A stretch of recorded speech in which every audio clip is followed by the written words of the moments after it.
Good morning, football guys. Welcome back to New York City. We are here in the divisional round, also known as the throwdown round, also known as the grade 8. It's the best weekend in football. You have all four favorites, and you have these four upstart teams. I cannot wait for it. But now is the time we're going to do a segment we call Would You Rather. Here's how it works. I'm going to give my esteemed three colleagues two different options.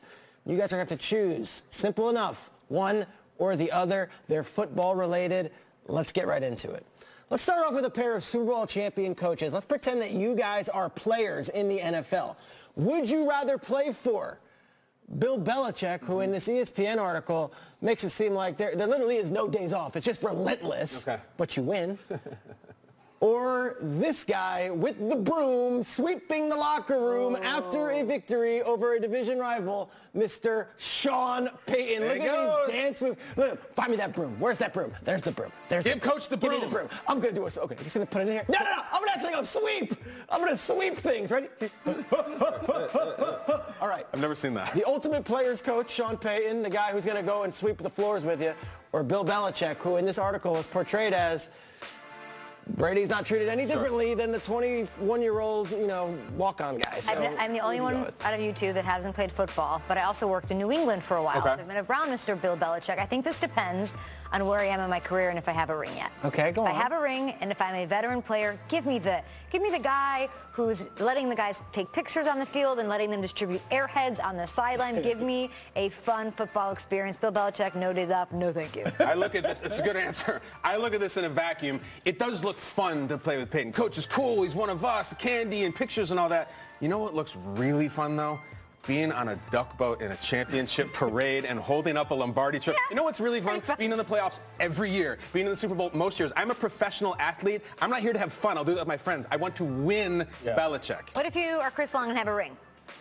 I want another ring. Belichick, multiple. What do you think, Nate? Yeah, when I played in Minnesota for Mike Tice, he was the ultimate players coach. We put on pads, come out and challenge players. He would talk trash. He would tell us that he was going to beat up the opposing head coach during the game and get us so hyped. And that was the team that I had 1,000 yards with. So I love playing for a players coach. Then I went to Holmgren in Seattle, and it was a tough adjustment for me. I didn't know how to deal with an authoritative figure who basically said, do it my way or it's the highway. But with that said, I want to play for Belichick because my personality is driven towards a player's coach, but I need a coach that really kind of puts things in perspective, which means it's team over you, and if you do that, we'll get a ring. So I would say Belichick. Those two might see each other in the Super Bowl. There's no guarantee you're getting a win with Belichick either. It's who would you rather play for? Right? You guys are both lying. You'd rather play for Sean Payton. I'm not a fun guy. Let's talk about... Gronk got in trouble for celebrating a touchdown. Yes, that's a pain. It's a pain. You're right. Let's talk about some more fun. Let's talk about the running games, which are everywhere in this weekend, and two especially potent ground games still in the playoffs. So this weekend, I'm going to give you guys a choice. Would you rather have the Saints backfield, Mark Ingram and Alvin Kamara, or the Steelers backfield of Le'Veon Bell? Who would you rather have as your running back situation? Le'Veon or the two-headed monster that is Alvin, Mark Ingram, who ball and tend to get the ball? Go ahead, running back. I'll be very quick. You want the tandem, okay? If one gets hurt, you have a backup. If one doesn't have it that day, like sometimes Le'Veon doesn't, you have a backup. It's harder to defend two different guys. And contractually, if one of them says, I want all this money, I said 1,500 yards, like, no, we got this dude. Sorry, you're out of luck, Le'Veon. That's how it works. Yeah, I'm going with Mark Ingram and Alvin Kamara for the simple fact that they can run in between and tackle so well. But more importantly, they can catch the ball at the backfield as well as Le'Veon does. Is there any argument for Lev, though? Yeah, the argument is Kamara and Ingram were invisible on Sunday in the playoff game, and Le'Veon Bell brings it every single time. Superstar. I do look back. You look back to the AFC Championship game. You lose Lev Bell, you lose the game. I feel like if the Saints were in that position and you lost Kamara, you still have Ingram. 3-0. Yeah, you have I like it. Let's go to the last one. What do you got?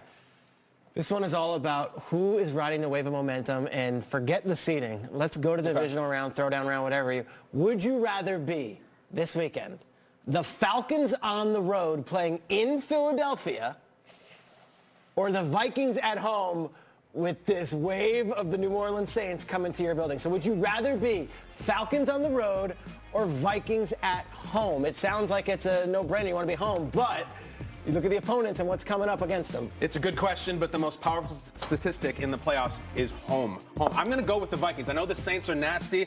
I want fresh legs. I want the smartest crowd in all of football. And the fact is, I'll get into this later, Matt Ryan has an ugly history in Philadelphia. Give me the Vikings at home. I don't even want to be in the studio because it's like 50 degrees. I want to be in a 30-degree link. Sure. I want to be in the dome at home with what I've learned and not yet experienced are the smartest fans in the game. I'd rather be the Falcons.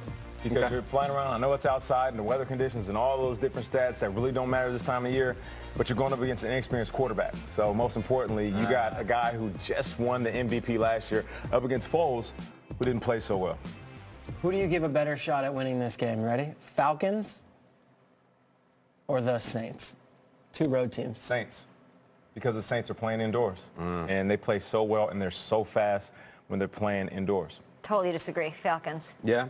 I've been in my feelings over the last 24 hours about the Eagles and the Falcons. I've come around. I think the Eagles are going to win that game. I think the Saints have a better chance, though. Why? Why do you think the Eagles are going to win that game? Their defense is nasty. I've been studying it, Kay. I've done a deep dive last night. It's what we learned. We'll get into it They'll later. Step up? I think they will. And they can run. Let me just spin it I forward. can't wait to hear that. Yeah. If the Saints win and if the Falcons win, we have a Falcons-Saints, the two most hated teams in the NFL In New Orleans? In New Orleans, NFC Championship game. I'm here for it.